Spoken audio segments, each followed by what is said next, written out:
Hello everyone, good morning. তোমরা সবাই কেমন আছো? আশা করছি তোমরা সবাই সুস্থ আছো, ভালো আছো। আর আজকের দিনটা হলো রাধাষ্টমীর দিন। তো আজ সকাল সকাল দেখো পার্সেল হাতে নিয়ে বসে পড়েছি। তো পার্সেলটা সকাল সকাল রিসিভ করলাম, ভাবলাম তোমাদের সঙ্গে শেয়ার করি, তাই ক্যামেরার সামনে একেবারেই ওপেন করছি। তো এখানে আমি বারবার প্রণাম করে খুলছি, এর কারণ হচ্ছে যে আমি পার্সেলটা রেটিং খুব একটা ভালো ছিল না, তাই ঠাকুরকে বলছি ঠাকুর যেন আমারটা ভালো আসে। তো আমি একদম আর কি বাজি মেরে দেওয়া বলে এরকম আর কি ব্যাপার। 3.6 রেটিং দিয়েও আমি অর্ডারটা করেছি। আর এখানে একটা রিভিউ দিয়েছিল একজন, মানে 5 বার মাঙ্গায় ফির ভি টুটা আয়া হ্যাঁ। তো আমি তাও আর কি অর্ডারটা করেছিলাম। আর দেখো এখানে আমার পার্সেলটা সত্যি খুব সুন্দর এসছে, ভীষণ মানে একদম ভাবনা ধারণার বাইরে এত সুন্দর এসছে, না ভাঙা না কিছু। আর একটু ডাস্ট ছিল, একটু ধুয়ে নিতে হবে। আর মশলা দেখো বক্সগুলো এইভাবে খোলা যায় একটা একটা করে, তো এই ডাস্টগুলো একটু ধুয়ে নিলেই চলে যাবে। আর একটা স্পুন দিয়েছে। আর দেখো মশলা করেছে দুর্দান্ত, পুরোটা কাচের ছিল, আর কাচে যাতে না ভেঙে যায় সেজন্য প্যাকিংটা তো খুব সুন্দর ছিল, মানে দারুণ লক সিস্টেম আছে ভালো। আর তোমাদের যদি ভালো লেগে থাকে তো প্লিজ কমেন্ট সেকশানে জানিও, আর আমি ডিসক্রিপশন বক্সের লিঙ্কটা শেয়ার করে দেবো, তোমরা আমাকে কমেন্ট সেকশানে জানিও। আর এখানে দেখো ছেলেও স্কুল থেকে চলে এসেছে, তো ওকে একটু শরবতগুলো দিয়েছিলাম, কাপের মধ্যে খাবে বলে ও এরকম ধরে খায়, তো কাপের মধ্যে দিয়েছিলাম। আর বড় কাপটা ভেঙে গেছে আগের দিন হাতে পড়ে, আমার হাত থেকে পড়ে পড়ে ওর যে কাপটা ছিল সেই গ্লাসটা ভেঙে গেছে আর কি। তো এইটাতে ও একটুখানি লেবু আর চিনি দিয়ে গুলে দিয়েছিলাম, খাও সোনা খেয়ে নাও, রোদ্দে গরমে তো আসে, সেই জন্য আর কি একটু বানিয়ে দিই ওকে। আর ও খেতে চায় না লেবু দিয়ে করে দিলে, ও গ্লুকন্ডি এসবই বেশি খায়। তো গ্লুকন্ডিটাও ফুরিয়ে গেছে, তো ওটা আনা হয়নি, আনতে হবে। তো চলো স্যারও চলে এসেছে, এদিকে পুজোর জোগাড়জান্তিও করে নিয়েছি। তো একটু একটু করে বেশি না, একটু করে ফল কেটে আমি সামান্য একটু ভোগ লাগিয়েছিলাম। উনি যেটা খেতে ভালোবাসে, মানে রাধারানী, মানে কচুর যেটা বলে দই কচু, সেটা করে দিয়েছিলাম। আর লুচি আর একটু রসমালাই আর প্যারা মিষ্টি এসব এনেছিলাম, আর ফল এনেছিলাম।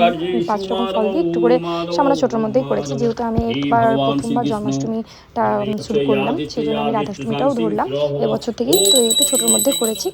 আর আমার বাড়িতে মানে কুলদেবতা হচ্ছে মহাপ্রভু। তো আমাদের বাড়িতে জন্মাষ্টমী হয়, তো সেটা আমার শাশুড়ি মা করতেন, তো আমি এবছর থেকে প্রথমবার ধরলাম। তো সেই জন্য আমি আর কি সব কিছু নিজের হাতে সব কিছু গুছিয়েছি। আর এদিকে দেখো সন্ধ্যাবেলা চলে এসেছিলাম স্কন মন্দিরে। আর এখানে দেখি bengal.com-এ লাইভ করছে, সেই আগের দিনও তোমাদেরকে দেখালাম খিচুড়ি খেতে এসে লাইভে এসেছিলাম, করছিলাম। তো এখনও সেই দেখলাম, দেখা হলো।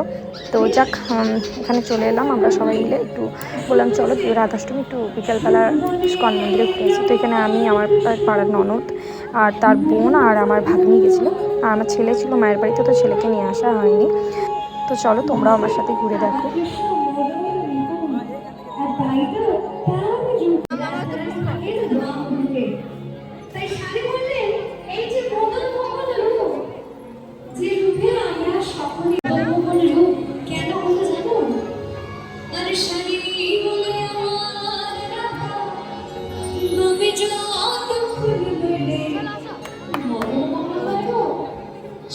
এখানে দেখো বেলুন দিয়ে কি সুন্দর পুরো ডেকোরেশন করেছে, পুরোটা বেলুন দিয়ে, মানে অপূর্ব আর কি লাগছে পুরো ভিতরটা দেখতে।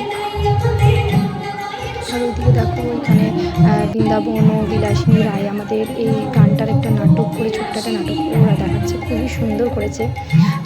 রায় একদল হয়েছে রায়ের, একদল হয়েছে কৃষ্ণের, মানে অপূর্ব লাগছে এটাও দেখতে, মানে সামনে থেকে দেখছি মানে দারুণ লাগে, দারুণ। তোমরা দেখো, তোমাদেরও ভালো লাগবে।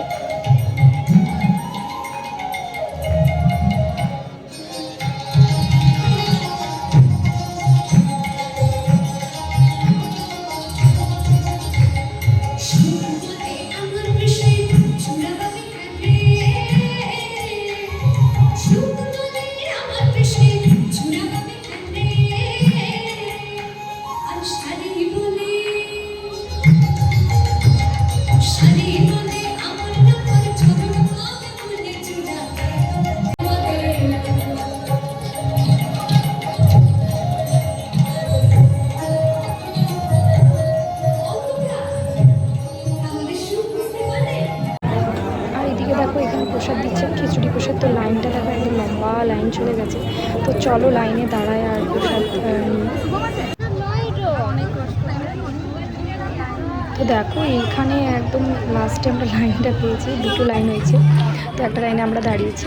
তো চলো প্রসাদটা নিয়ে আগে, প্রসাদ মানে অমৃত। আর এখানে ভিডিওটা এন্ড করছি। তোমাদের যদি ভালো লেগে থাকে তো প্লিজ একটা লাইক কমেন্ট আর শেয়ার করে দিও, কারণ এক হাতে প্রসাদ আর এক হাতে ক্যামেরা নিয়ে ভিডিও করাটা খুব অসম্ভব ব্যাপার একটা।